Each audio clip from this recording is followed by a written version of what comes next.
السلام عليكم. عاملين ايه يا جماعة؟ قناة نوادر الأغاني الجميلة. هنعيد الذكريات.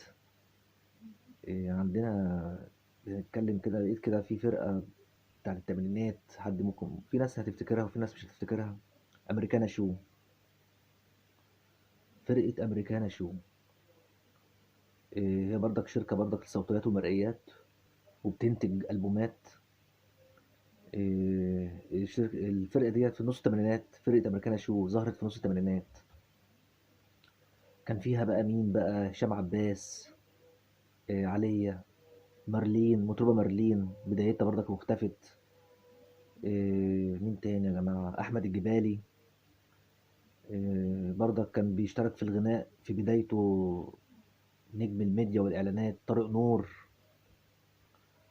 طارق نور ده ما شاء الله، يعني مثلا عنده قناة شهيرة دلوقتي، ورجل أعمال كبير. آه، الفرقة دي عملت ألبومات حلوة برضك يعني. هشام عباس وعليا وأحمد الجبالي هم برضك كانوا بيعيدوا الأغاني القديمة. كانوا برضك في ألبومات كده ظهرت كده. فرقة أمريكانا شو وعليا وهشام عباس اشتركوا مع حاجات جميلة قوي في البدايات. بس هنيجي نفتكر برضك في ألبوم اسمه مجانين، وفي ألبوم كمان يا عيني على البلدي، اللي فيه أغنية محمود إيه ده يا محمود. طبعا كانت بتيجي في الإعلانات طبعا، عشان طارق نور كان بيجيبها وكان بيقدمها كده مع أغاني منتجة وحاجات من دي. المهم احنا هنعيد الذكريات تاني ونشغل الأغاني دي من تاني ونشوفها وبنسخة برضك كويسة. تيجي نسمع الأغنية ديت. اسمها ايه؟ نقول مثلا فاكرين أغنية يا عيني على البلدي؟ انتوا أول ما تسمعوها هتعرفوها على طول. يلا بينا. يلا بينا يلا بينا أغنية شاربنا بقى.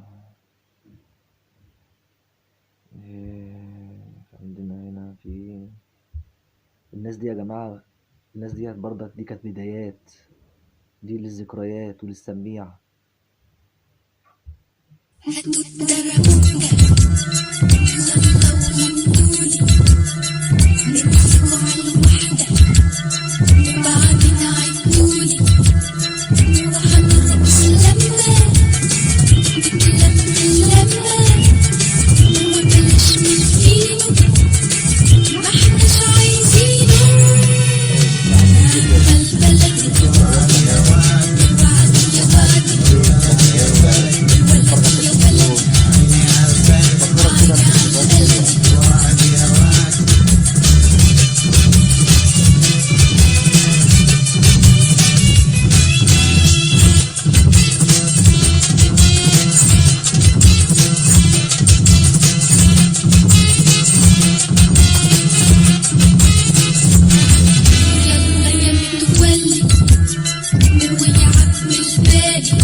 ذكريات جميلة احنا بنحاول نرجعها تاني للسميعة. ذكرى شباب التمانينات وشباب التسعينات حتى شباب السبعينات حضر الحاجات ديت برضك. ديت عين على البلدي طبعا، طارق نور وعليا ودي كلمات الشاعر جمال اسمه جمال ايه، جمال عبد العزيز. الشاعر جمال عبد العزيز عامل اغاني كتير في فرقة امريكانا شو، وبرضه في البومات تانية كتير. اللي بيدور هيلاقي، اللي بيدور هيلاقي.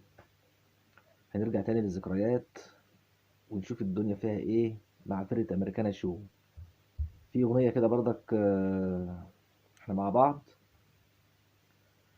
هشغلها تاني في الفيديو الجديد، وخليكم معانا يا جماعة.